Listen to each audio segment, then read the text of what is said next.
But let me tell you a perfect example of something negative that happens, something negative that happened to me, and I could take it to the negative part and with all that will follow, or how it was easily taken to something positive. So a few days ago, I went to dip in the mikveh, and it was Erev Shabbat. And I like dipping, if I can, as close as possible to Shabbat. Not an hour before. Once I used to get ready for Shabbat 2 hours before, and that has its ma'ala, its virtue. But then also I read in some books that dipping moments before Shabbat comes has a great advantage. So I went to the mikveh, and as I'm dipping in the mikveh, the cleaner starts cleaning. I'm the last one. And I have my little slippers that I walk in, and they were on the side. And he starts washing the floor, and he starts spilling the soap on my slippers and the, not detergent, the cleaning soap, whatever it is. Oh, why are you doing that? So I'm in the mikveh and I see that, and I get upset. Why are you doing that? Either move the slippers, or I don't know, or tell me, I'll move. And they're all wet and full of soap, and I got for a few seconds upset.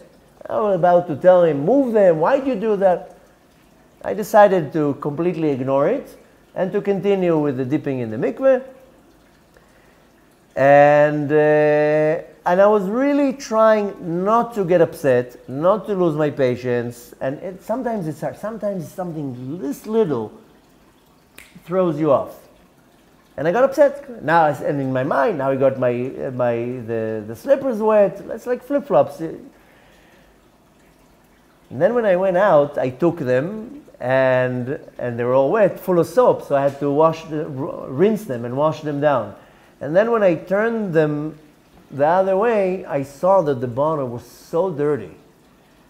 But with dirt that got stuck into the cracks. And so I washed the slippers real good. And I was like, oh, now I have good, clean slippers. Thank you, cleaner, for pointing out that I needed to clean the slippers.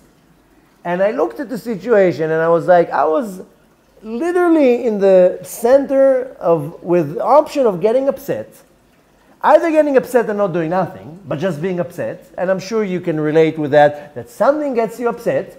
You don't say anything about it. You keep it in your heart, and then you get more upset. And you don't want to say anything because you don't want to, create a problem or a scene, and you get even more upset. And the whole day, it's in your mind and it's in your heart. Till you let it go somehow. Either you tell it to somebody, either you let go, or either you flip on the person that you got upset. So I could have stayed upset, and it would bother me for an hour or two. The slippers, the soap, the mikveh. Or I could have even gotten more upset and tell the cleaner, why'd you do that? He could have answered back, an argument will start. I don't know how it will go. That's why our sages say, Ezu hachacham haroeh et hanolad. Who is the wise person who can see what's going to be born of the situation? That you see, I see where it's heading. And you stop there. But instead of going to that direction, I saw something negative that affected me, and I decided, how can I take the something negative and transform it into something positive? I accepted that was a message from Hashem in a very nice, subtle way. Your shoes are dirty, clean them. I wouldn't think of that. And I was like, look how sometimes Hashem dishes you out of a situation that initially is annoying you. Remove that feeling away. See the potential that can come out from the negative situation. Bingo! That's it, I got my shoes clean, that's it. I didn't get upset at the cleaner. A win-win situation. How did he say before, Baruch? That's revealing the Or Ein Sof. That is the Ve'ahavta. That's the Or Ein Sof. That instead of being bothered and reduced in my spiritual level from something so minor, then it's negative. Then that thing is negative. Yeah, because it brought me to a pit that I either used foul language, I said something wrong, whatever. But taking the positive out of the negative situation is saying, okay, what can I derive positive out of now?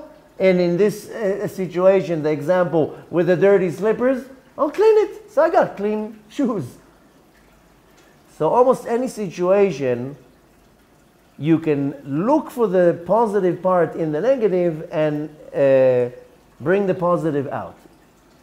Unfortunately, this is not going to work in any situation, because when you chas v'shalom experience something that is beyond, I don't want to give too many examples, but chas v'shalom, you use your own imagination, that some very bad sin, a person is lose a loved one, or like the horrors that we saw in the last few months, that I might find hard to find something positive. When a person loses a child, chas v'shalom lo aleinu, people are losing, soldiers are dying every day. There is something positive, but every situation has to be looked very, very detailed. I will say something bold by that in any situation you can pull out something negative, but I will choose to say it in parentheses, because many people will come and say, how can you get something negative, something positive out of that I lost my child, this happened, that happened. I don't want to say too many things. But nevertheless, a smart person rises when the stress comes, or a distraction, or some bad event.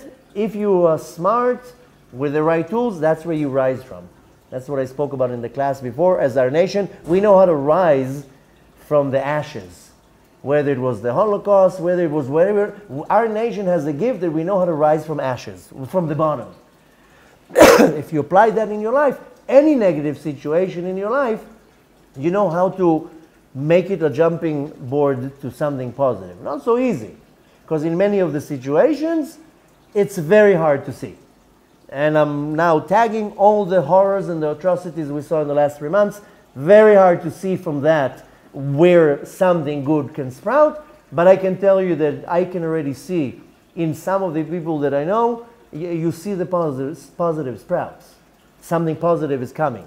So having the attitude that something can be negative from Shamayim, that's already wrong. Hashem doesn't send anything negative. We perceive it as something negative. And thinking that something negative in my environment can affect me, no, it can, if you give it the option. But I can live in the worst environment and not be affected because of how I lead my life.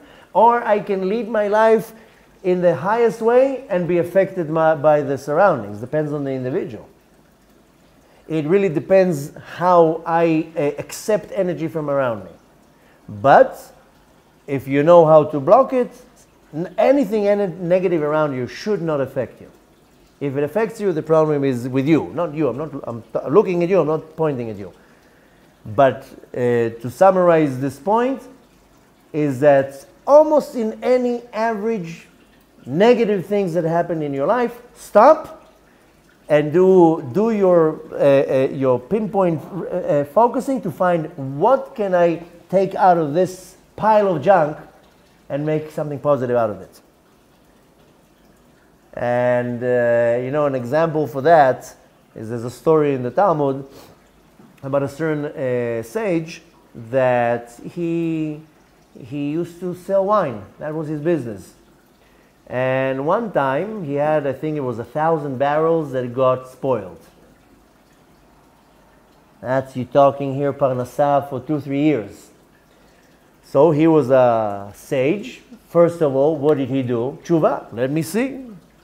Let me, what's called the fashpesh b'ma'asav. Look through my actions. Maybe I did something. Maybe I did something wrong that caused this problem.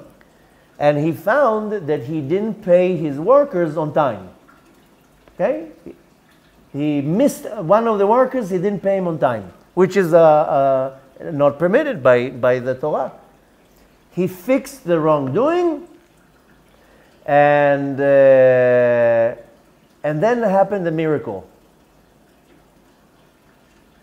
all of his wine that went bad became vinegar. And he said, okay, I lost all my money, and so forth. But once he corrected the wrongdoing that he did, he found out that on another side, another town in the country, they didn't have any vinegar at all. There was a shortage, and he was the only supplier for the entire region for vinegar, and needless to say, made a lot of money. So, in any situation that appears to be extremely negative, because he already was counting his losses for 2-3 years of earning, first of all, it helped him reflect and do tshuva and figure out what he did wrong. But more than that, the negative that seemed very negative suddenly became a potential, and I don't remember the story exactly. I think he made like 3 times the amount that he was supposed to make, because that he was the only one who had the vinegar. So Hashem can make something sweet out of anything bitter. It all depends in the individual. I give you clay, you do whatever you want with it. You can make something gorgeous, and you can make a stone and kill somebody with it. You choose what you make with the material that God gives you. God gives you something negative for you to turn it into something positive.